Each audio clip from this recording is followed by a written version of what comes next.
मेरे तालाश में पाया नहीं, जिनके हाथों में हजारों, जिनके हाथों में हजारों तुल्लाम का पतमंद है। हजरत मौलाना रफ़त उस बशर का नाम है। हजरत मौलाना रफ़त उस बशर का नाम है।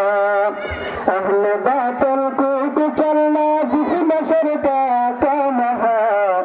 हजरत मौलाना रफ़त उस बशर का नाम है। हजरत